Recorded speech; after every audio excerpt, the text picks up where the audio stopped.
Hello everyone, this is Sonia Sehrawat and welcome back to your own YouTube channel Sehrawat Classes। कैसे हैं आप सब? I hope you all are doing great। सो बच्चों, कुछ video के comment में आप लोग बोल रहे थे कि मैम आपने अपनी प्रिपरेशन में जो बुक्स स्टडी की हैं वो बुक्स हमको शो कीजिए। बहुत बार ऐसा होता है, कुछ वीडियोस में मैंने प्रीवियस वीडियोस में अपनी बुक्स को शो भी किया है कुछ को, एंड आप कमेंट करते हो तो मैं बताती भी हूँ पब्लिकेशन की कौन सी बुक्स पढ़नी है। बट आप लोगों के कमेंट आ रहे हैं कि मैम एक वीडियो बनाइए जिसमें आप अपनी बुक्स और स्टडी मटीरियल को अच्छी तरह शो कीजिए, सो दैट हम देख सकें कि किन बुक्स को हमें परचेज करना है या फिर हमें अपना स्टडी मटेरियल को कितना कम रखना है या क्या क्या चीज़ें हमें लेनी है कैसे। So in this session I am going to show you my study material, my all books which I studied during my preparation. So stay till the end of this video, it will help you a lot in your preparation. So let's start.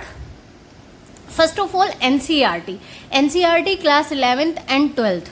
NCERT जो मैं आपको अपनी हर video में suggest करती हूँ, देखिए, you should not underestimate the NCERT. आप ये समझने लगे 11th एंड 12th की ही बुक्स हैं and we are giving a exam which is of higher level. So आपको उसको ये नहीं समझना है, यहाँ पर आपके बेसिक्स क्लियर होने ज़रूरी हैं। आपको एनसीईआरटी को बहुत अच्छे से स्टडी करना है बिकॉज इसकी हर लाइन में कुछ ना कुछ फैक्ट है, कोई ना कोई टॉपिक्स आपको बेसिक सारे टॉपिक्स सारे फैक्ट सारे पॉइंट्स आपको 11th 12th एनसीईआरटी को अच्छे से कीजिए तो आपके यहाँ से क्लियर हो जाते हैं। And when I solve question paper in my video, मैं आपको बताती भी हूँ कि ये क्वेश्चन हमारा 11th एनसीईआरटी से कवर हो रहा है, ये हमारा 12th एनसीईआरटी से कवर हो रहा है। सो 11th और 12th एनसीईआरटी को तो आपको इतने अच्छे से पढ़ देना है, इसका एक एक डायग्राम, इसका एक एक फैक्ट, एक एक पॉइंट, सारे टॉपिक्स को आपको बहुत अच्छे से स्टडी करना है। बिकॉज मैं बताती हूँ आपको अपनी वीडियोज़ में भी कि अगर यूपी टीजीटी पीजीटी की हम बात करें तो वहाँ थोड़ा कम परसेंटेज 50 to 60% कह सकते हैं एनसीईआरटी से 11th 12th से कवर हो रहा है। अदरवाइज अगर एनसीईआरटी की केवीएस की अगर हम बात करें या DSSB की बात करें तो वहाँ थोड़ा और बढ़ जाता है ये परसेंटेज, वहाँ पर आपको एनसीईआरटी से बहुत कुछ मिलेगा। तो सबसे पहली बात हो गई कि आपको 11th 12th एनसीईआरटी को थोरोली स्टडी करना है, इसकी सारे चीज़ों को बहुत अच्छे से पढ़ना है। इससे क्या होगा, आपकी स्टार्टिंग ऐसी होगी कि आपको ना तो आपने पढ़ना स्टार्ट किया कि बहुत ज़्यादा मटेरियल बहुत डीप में आपको चीज़ें मिल रही है एकदम से, तो आप इंटरेस्ट नहीं आएगा आपको, अगर आपका बेस अच्छा नहीं है तो। अदरवाइज आप हायर लेवल की चीज़ें पढ़ सकते हैं, आपको इंटरेस्ट आ सकता है, बट अगर बेस अच्छा नहीं है और डायरेक्ट आप हायर लेवल की चीज़ों पे जाओगे तो वहाँ आपको इंटरेस्ट नहीं आएगा। सो एनसीईआरटी से आपका बेस अच्छा होगा, थोड़ा थोड़ा इसके अंदर क्या है, मटेरियल को कंसाइज फॉर्म में दिया गया है तो आपको बोरिंग भी नहीं लगेगी बहुत चीज़ें और बहुत लेंदी भी नहीं लगेंगी। शॉर्ट में पहले आपको सारी चीज़ों का आपको शॉर्ट में नॉलेज हो जाएगी। आफ्टर एनसीईआरटी बेटा आपको क्या देखना है, टेक्स्ट बुक को जो मैंने स्टडी किया था इन माय प्रिपरेशन, आपको उन्हीं टॉपिक्स की डिटेल पढ़नी है। और कुछ टॉपिक्स देखिए, इनवर्टिब्रेट्स और वर्टिब्रेट्स की डिटेल अगर आपको देखनी है तो वो आपको 11th 12th में तो नहीं मिल रहा है, वो आपको 1-2 चैप्टर में है वहाँ। तो यहाँ आपको क्या करना है, LT ग्रेड का एग्जाम हो या फिर हमारा यूपी टीजीटी पीजीटी का एग्जाम हो, आपको क्या करना है, इनवर्टिब्रेट वर्टिब्रेट्स और प्लांट्स की फैमिलीज़ वगैरह सारा क्लासिफिकेशन वगैरह डिटेल में हमें पढ़ना है। और बहुत सारा सिलेबस इन्हीं चीज़ों को कवर करता है, अगर आप सिलेबस को देखोगे उठा के। तो आपको क्या करना है, रमेश गुप्ता, डॉक्टर रमेश गुप्ता की मैंने जूलॉजी ली थी, इसके 2 वॉल्यूम आए थे, वॉल्यूम 1 और वॉल्यूम 2। इन बुक्स ने मेरी बहुत हेल्प की, मुझे इनकी लैंग्वेज भी बहुत अच्छी लगती थी। आप कोई भी टॉपिक पढ़ने बैठोगे तो आपको इजीली समझ में आएगा, ऐसी लैंग्वेज है कि आप बोर नहीं होगे किसी टॉपिक को पढ़ने में। सो यहाँ से मैंने क्या कवर किया था, मोस्टली मैंने यहाँ से हमारा वही जो क्लासिफिकेशन वाला पोर्शन है एनिमल का जूलॉजी से और प्लांट का बॉटनी वाली बुक से, और इसमें ना यहाँ पर क्वेश्चन भी दिए होते हैं हर टॉपिक के लास्ट में। सो मैं अपनी प्रैक्टिस के लिए क्या करती थी, कोई भी टॉपिक मैंने पढ़ा अगर तो मैं उसके क्वेश्चंस भी इस बुक से सोल्व करती थी। देखिए, आप कोई भी टॉपिक पढ़ते हैं तो क्वेश्चन मैक्सिमम अटेम्प्ट कीजिए, जितने ज़्यादा क्वेश्चन आप अटेम्प्ट करोगे आपको कॉन्फिडेंस आता है, आपको पैटर्न पता चलता है कि एग्ज़ाम में किस तरह से क्वेश्चन बन सकता है। और कोई भी टॉपिक करने के बाद उसके लास्ट में हमने क्या किए, क्वेश्चन आंसर सॉल्व किए इन्हीं बुक्स से। सो यहाँ तक आप देखोगे तो ये सारा क्लासिफिकेशन ही चल रहा है इसमें। वॉल्यूम 1 में यहाँ तक सारा क्लासिफिकेशन है। आफ्टर दैट वॉल्यूम 2 में यहाँ क्या है बेटा, वॉल्यूम 2 में हमारा ह्यूमन फिजियोलॉजी है। After that reproduction and embryonic development है, and then genetics and evolution है, बायोटेक्नोलॉजी एंड इट्स एप्लीकेशन है, बायोलॉजी एंड ह्यूमन वेलफेयर है, बायोडाइवर्सिटी एंड इट्स कंजर्वेशन है। देखिए इसमें से जो मोस्ट इम्पोर्टेंट टॉपिक्स हमें कवर करना है, वैसे तो आप फिजियोलॉजी पहले आप क्या करेंगे, एनसीईआरटी से पढ़ेंगे, और अभी मैं एक चीज़ और आपको बताऊंगी कहाँ से मैंने उनको डिटेल में पढ़ा था फिजियोलॉजी को। बट अगर कुछ टॉपिक्स होते हैं जैसे हमें डिटेल में जब तक हम उनको नहीं स्टडी कर लेते हैं तो हमें खुद समझ में नहीं आता है कि प्रोसेस कैसे हो रही है, तो प्रोसेस को बहुत अच्छे से पढ़ना है। तो यहाँ पर सारी चीज़ें बहुत अच्छी तरह डिटेल में दी हुई हैं। एक यहाँ पर एम्ब्रियोलॉजी वाला पार्ट है, वो आप 11th-12th वाली बुक्स, स्टैंडर्ड की जो बुक्स हैं वहाँ पर आपको वो डिटेल में नहीं मिलेगा, यहाँ पर वो भी आपको डिटेल में देखने को मिलेगा।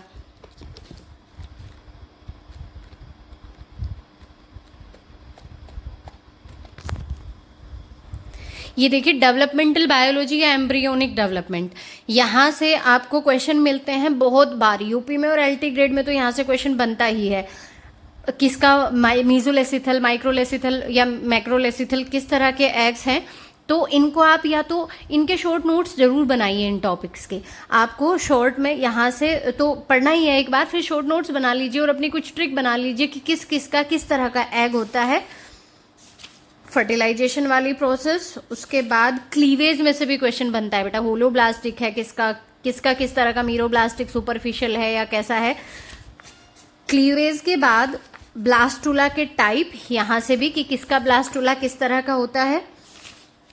गैस्ट्रुलेशन की प्रोसेस में एम्बोली, इन्वेजिनेशन, इन्वोल्यूशन, यहाँ से क्वेश्चन बनते हैं। आफ्टर दैट प्लेसेंटा वाले टॉपिक्स से भी, प्लेसेंटा वाले टॉपिक्स के ऊपर मैंने वीडियो भी अपने चैनल पर डाली हुई है, यू मस्ट वॉच दैट।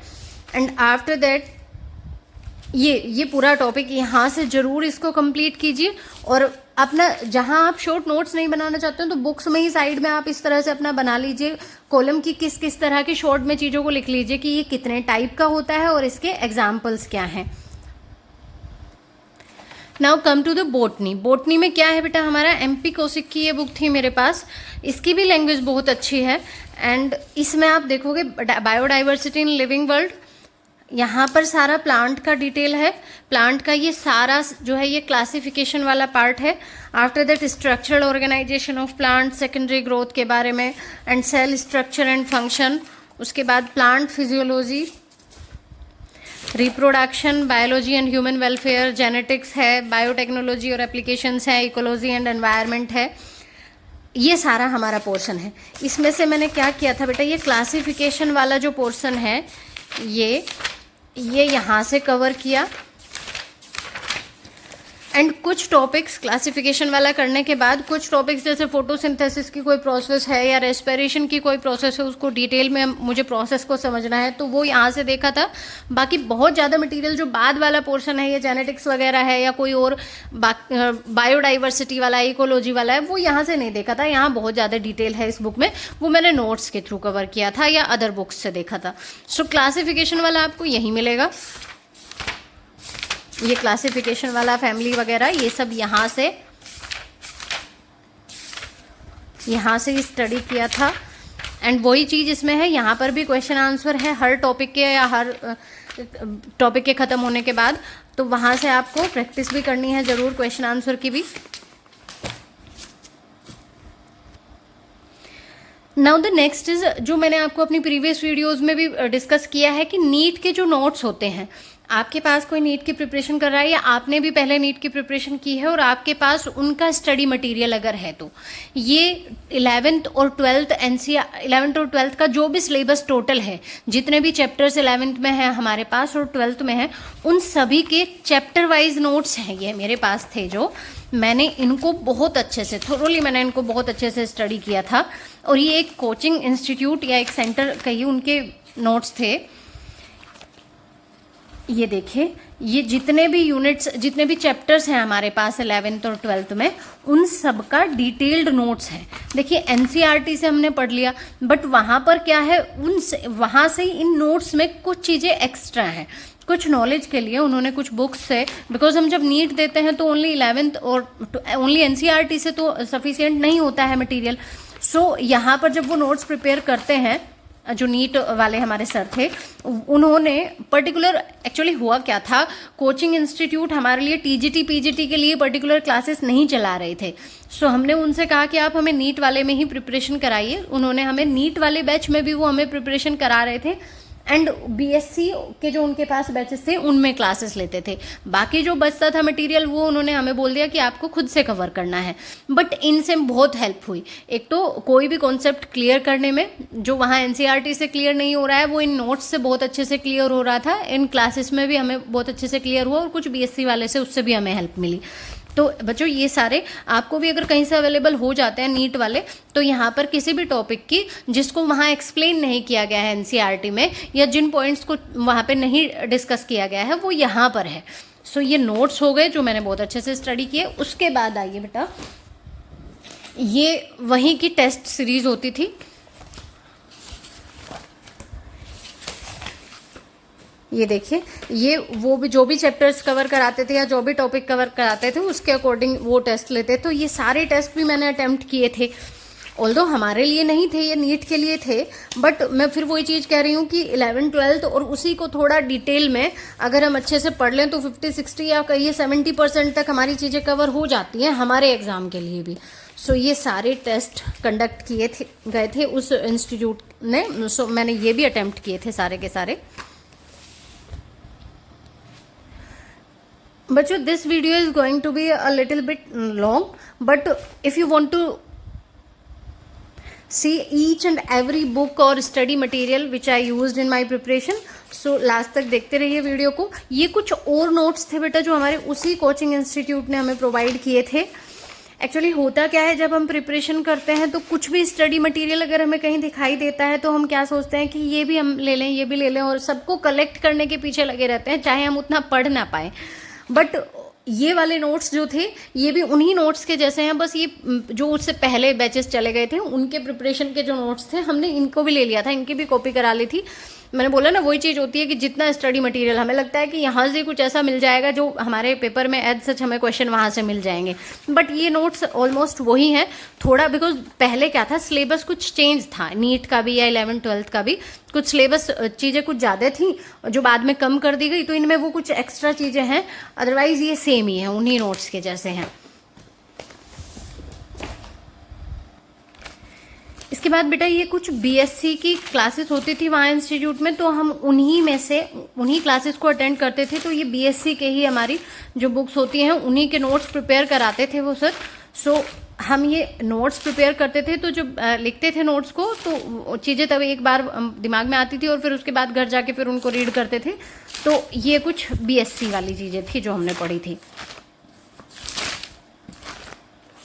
आपके पास भी अगर अपने बीएससी का स्टडी मटेरियल है, नोट्स है, तो आप सिलेबस के अकॉर्डिंग वहाँ से चीज़ें लीजिए और उनको स्टडी कीजिए। Now the next thing is, आप ये तो आई होप आप लोग भी करते होंगे, जैसे हमें कोई टॉपिक क्लियर नहीं हो रहा है तो हम कोई वीडियो देखते हैं फ़ोन में या यूट्यूब पे या कहीं पर भी, तो आप वीडियो जब देखते हैं तो चीज़ों को इस तरह से नोट करते हैं शॉर्ट फॉर्म में, या फिर आप बुक से जब किसी टॉपिक को पढ़ रहे हैं तो उसको अपनी तरीके से उसके डायग्राम, रफ डायग्राम बनाना या फ्लो चार्ट जैसा बनाना, इस तरह से भी आप प्रिपरेशन करेंगे तो आपको पॉइंट्स या टॉपिक्स क्लियर होंगे बहुत जल्दी और बहुत अच्छे से, और आप उनको भूलोगे नहीं जल्दी से।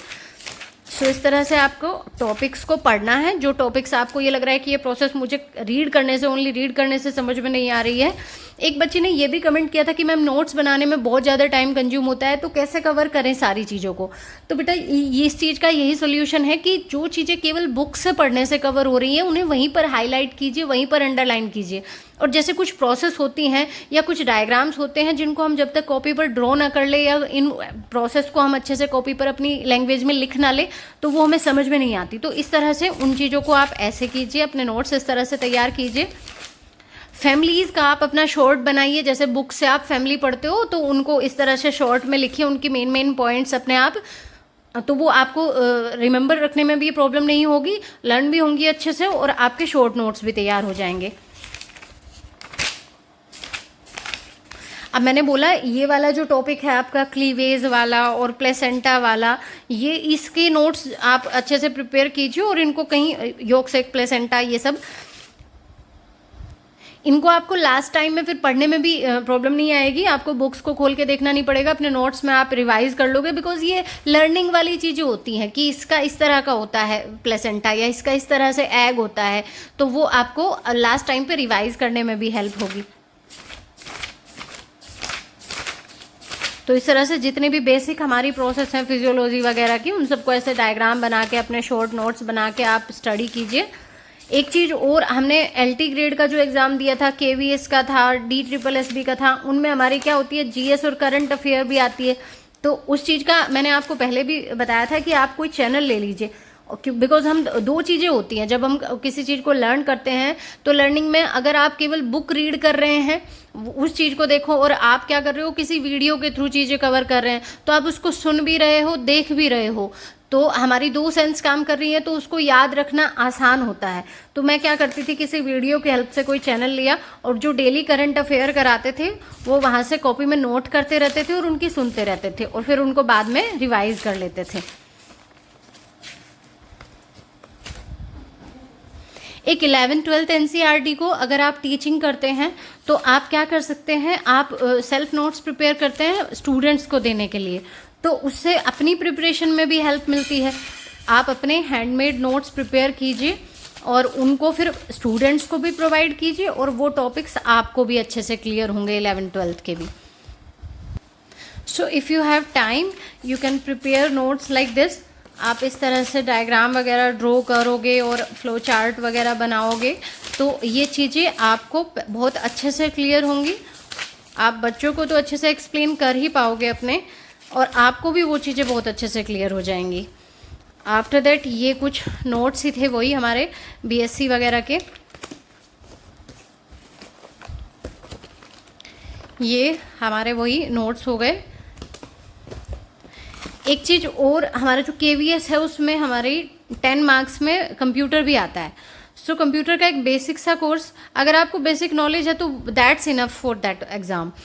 अब मैंने एक बेसिक कोर्स किया था, सो कुछ क्वेश्चन मेरे से सोल्व हो गए थे, बट उस टाइम पर मैंने बहुत ज़्यादा फोकस नहीं किया था कंप्यूटर पर कि मुझे कंप्यूटर की कोई बुक ले लेनी है और उसी में उसमें बहुत सारा पढ़ना है, ऐसा नहीं किया। जो मुझे उससे नॉलेज हुई थी बेसिक से वो मेरी काम आ गई। 4-5 क्वेश्चन या 3-4 क्वेश्चन भी आपके सही हो जाते हैं, तो बाकी आप अपने और चीज़ों पर फोकस कीजिए। अगर आपको इसकी नॉलेज नहीं है, अगर नॉलेज है तो फिर तो हो ही जाएगा आपका काम, बट अगर आपको नॉलेज नहीं है इस एरिया में सो उस पर ज़्यादा फोकस करने की नीड नहीं है। आफ्टर दैट ये कुछ BSc के नोट्स थे बेटा। BSc के नोट्स में भी ये देखिए नेशनल पार्क वगैरह, नोट्स में क्या होता है चीज़ें थोड़ा कंसाइज करके रहती हैं तो हमें पढ़ने में अच्छा लगता है। बुक्स वगैरह खोल के देखते हैं तो हमें एकदम से ये लगता है कि बहुत ज़्यादा मटीरियल है, कैसे कवर कर पाएंगे। सो ये नोट्स भी हमने जो जिस इंस्टीट्यूट से कोचिंग की थी उन्होंने ही हमें प्रोवाइड किए थे। वही वाली चीज़ है कि हम सोचते हैं ज़्यादा से ज़्यादा मटीरियल हम कलेक्ट कर लें। सो इनसे बहुत ज़्यादा मैंने स्टडी नहीं किया था, बट हाँ कलेक्ट कर लिया था, और जो चीज़ें मुझे कहीं और से अवेलेबल नहीं हो पा रही थी, किसी बुक से कोई टॉपिक नहीं मिल पा रहा था, वो चीज़ें मैंने यहाँ से कवर की थी।